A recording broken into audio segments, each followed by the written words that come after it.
Welcome to CMD news. నా పేరు దివ్య. నేటి వార్తా విశేషాలు. ధాన్యంకు మద్దతు ధరపై వైఎస్ఆర్సీపీ ధర్నా, అన్నదాతలకు అండగా వైఎస్ఆర్సీపీ జెండా కార్యక్రమంలో భాగంగా కోవూరు మాజీ ఎమ్మెల్యే నల్లపరెడ్డి ప్రసన్న కుమార్ రెడ్డి ఆధ్వర్యంలో నిరసన కార్యక్రమం నిర్వహించారు. ఈ కార్యక్రమంలో భాగంగా కోవూరు నియోజకవర్గం విడవలూరు మండల కేంద్రంలో రైతు వ్యతిరేక పాలన చేస్తున్న ఈ కూటమి ప్రభుత్వ విధానాన్ని ఖండిస్తూ అంకమ్మగుడి సెంటర్ నుండి రైతులతో కలిసి వైఎస్ఆర్సీపీ సీనియర్ నాయకులు, కార్యకర్తలు, స్థానిక సంస్థల ప్రజా ప్రతినిధులతో కలిసి తహసీల్దార్ కార్యాలయం వరకు పెద్ద ఎత్తున ర్యాలీ నిర్వహించారు.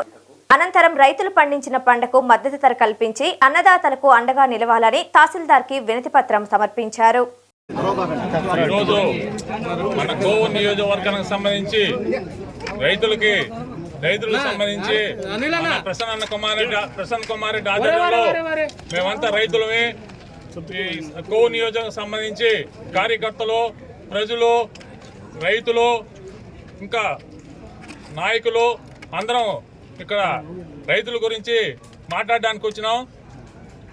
గత ప్రభుత్వంలో, జగనన్న ప్రభుత్వంలో 5 సంవత్సరాలు రైతులకి బ్రహ్మాండంగా ఫస్ట్ సంవత్సరం కూడా ఎందుకు షాక్ అంటే ఇప్పుడుండే ముఖ్యమంత్రి చంద్రబాబు నాయుడు పుణ్యాన మొదటి సంవత్సరం ఆ షాక్ మాకు తగిలింది.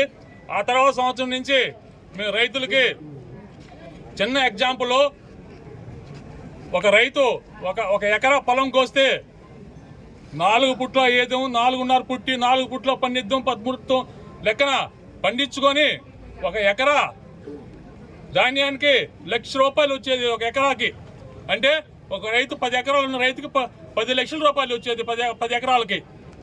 అలాగే ఈరోజు ఈ ప్రభుత్వంలో, కూటమి ప్రభుత్వంలో ఒక ఎకరాకి 2.5 పుట్టి అయితే మహా గగనంగా ఉంది.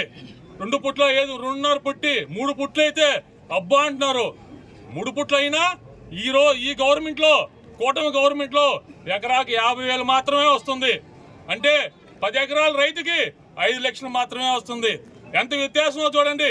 పోయిన గవర్నమెంట్కి, మా గవర్నమెంట్కి, జగనన్న గవర్నమెంట్కి, ఇప్పుడుండే గవర్నమెంట్కి లక్షల్లో రైతులు నష్టపోతా ఉన్నారు. అదీగాక ఎకరాకి ఖర్చులు పెరిగిపోయినాయి. 30,000 పైన అవుతుంది ఒక్కొక్క ఎకరాకి. కానీ ఈ రైతులు మేమేమంటే కూటమి ప్రభుత్వం 2 నెలల నుంచి ఎరగదీస్తున్నామని చెప్తున్నారు. 2 నెలల నుంచి ఎరగదీసింది ఏందో మాకేది కనపడలా. మా మాజీ ఎమ్మెల్యే గారు ప్రెస్ మీట్ పలానా రోజు ధర్నా అని చెప్పిన తర్వాత ముందుకు సాగారు. వీళ్ళు ఏడ ధర్నా చేస్తారు, మనకేడ చెడ్డ పేరు వచ్చేస్తో అనే ఉద్దేశంతో తప్పితే 2 నెలల నుంచి వాళ్ళ ప్రయత్నాలు చేసినప్పుడు ఒక్క దాంట్లో నాకు ఒక బేల్ బస్తా ఏమైనా ఉందా? వైఎస్ఆర్సీపీ జెండా అనే కార్యక్రమంలో భాగంగా గౌరవ మాజీ మంత్రివర్యులు, మాజీ శాసనసభ్యులు, కోవూరు నియోజకవర్గ వైఎస్ఆర్సీపీ ఇన్ఛార్జ్ అయినటువంటి నల్లపరెడ్డి ప్రసన్న కుమార్ రెడ్డి గారి సూచనల మేరకు కోవూరు నియోజకవర్గంలో ఉన్నటువంటి డెల్టా రైతులందరూ కూడా మద్దతు ధర కోరుకుంటూ ఇబ్బందులు పడుతూ ఉన్నారు. వాళ్ళ తరపున మనం ఒక ధర్నా నిర్వహించి తద్వారా పాలకులు కళ్ళు తెరిచి జిల్లా అధికారుల దృష్టికి తీసుకెళ్ళి ఏదైతే రైతులు ఇబ్బంది పడుతున్నారో ఆ రైతులందరూ కూడా మద్దతు ధర కల్పించే భాగంగా ఈరోజు ఈ ధర్నాలో కార్యక్రమం చేపట్టడం జరిగింది. మరి ఏదేమైందో కానీ మరి పోలీస్ సోదరులు కొన్ని అభ్యర్థనలు చేసినారు. మరి ఇక్కడ అసెంబ్లీ జరుగుతూ ఉంది. కొన్ని ఇబ్బందుల కారణంగా ఈ మైక్ పర్మిషన్లు మీరు ఈ యొక్క ఏదైనా నినాదాలు చేయకుండా దయచేసి మీరు నెమ్మదిగా వచ్చి మీరు కావాలంటే వినతి పత్రం ఇచ్చుకోండి. తహసీల్దార్ గారికి విధంగా వాళ్ళ మాటలకి మేము ఏకీభవించి ఏదైతే పోలీసు వారు చెప్పారో అదేవిధంగా కూడా మేము అక్కడి నుంచి నిరసనగా వచ్చి ఇక్కడ వినతి పత్రం సమర్పించడం జరిగింది. కూటమి ప్రభుత్వం అధికారంలోకి వచ్చింది. మోసాలు చేసి ప్రభుత్వం ఏర్పాటు చేశారు. మరి మేము అది చేస్తాం ఇది చేస్తామని చెప్పి ఎన్నో చెప్పినారు. నేను ఎవరి గురించి మాట్లాడటంలే. మరి ఈ జిల్లాలో 2 మంత్రులు ఉన్నారు. అనుభవాన్ని కలిగిన 2 మంత్రులు ఉన్నారు. 2వ-3వసారి మంత్రులుగా చేసిన వ్యక్తులు. ఒకసారి ఆలోచించండి. ఈ జిల్లాలో డెల్టా ప్రాంతం అయినటువంటి కోవూరు నియోజకవర్గం మొత్తం పూర్తిగా 5 మండలాలు డెల్టా ప్రాంతం. మరి పంట చేతులకు వచ్చే పరిస్థితుల్లో ఈరోజు మీరు జిల్లా అధికారులకి ఉత్తర్వులు ఇచ్చి, సూచన సలహాలు ఇచ్చి, రివ్యూలు పెట్టి, మిల్లర్స్ను కూర్చోబెట్టి, రెవెన్యూ అయితేనేమి, వ్యవసాయ రంగ సంబంధమైనటువంటి సివిల్ సబ్సిడీ అందరినీ కూర్చోబెట్టి మరి ఏ విధంగా ప్రొక్యూర్మెంట్ చేస్తే మరి రైతులకి మనం గిట్టుబాటు ధరిస్తాం, ఏ విధంగా ఈ జిల్లాలో ఉండే రైతులు ఆదుకుంటామని ఒక మంచి నిర్ణయానికి మీరు శ్రీకారం చుట్టాలని మా యొక్క ధర్నా ద్వారా మీకు తెలుస్తుందని మీ యొక్క ధర్నా ఏర్పాటు చేయడం జరుగుతూ ఉంది. ఒకసారి ఆలోచించండి. మరి గత ప్రభుత్వం వైఎస్ఆర్ కాంగ్రెస్ పార్టీ ప్రభుత్వం, మరి జగన్మోహన్ రెడ్డి గారి ప్రభుత్వం అని చెప్పుకున్నారు. కానీ ఈ ప్రభుత్వం వచ్చిన తర్వాత జగన్మోహన్ రెడ్డి ప్రభుత్వానికి ఈ ప్రభుత్వానికి వ్యత్యాసం ఓన్లీ రైతుల గురించి 2 మాటలు ముగిస్తూ ఉంటా. మరి రైతులకి గతంలో ఏం చెప్పినారంటే పెట్టుబడి ఎదగకుండా ఏ రైతుకైనా సరే మా ప్రభుత్వం వస్తే 20,000 రూపాయలు డబ్బులు ఇచ్చి మీకు ఆదుకుంటామని చెప్పినారు. మరి ఈ రోజుకి 10 నెలలు పూర్తయింది.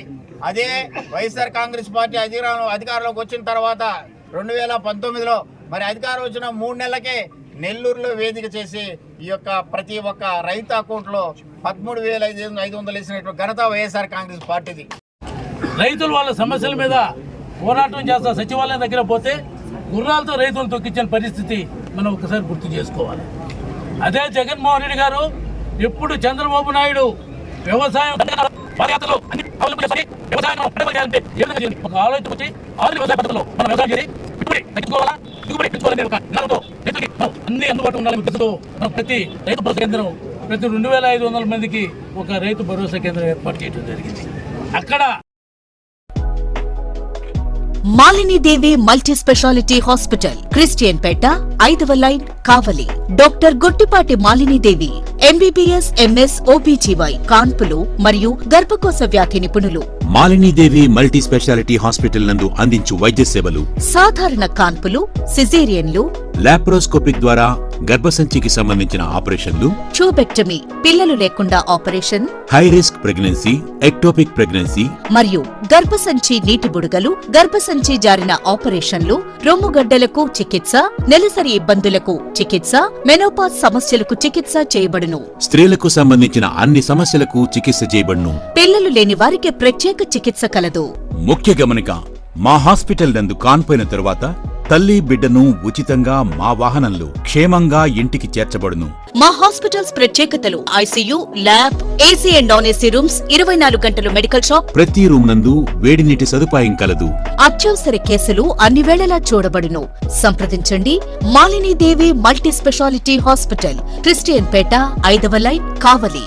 ఫోన్ నంబర్స్ 9398665676 మరియు 08626245166.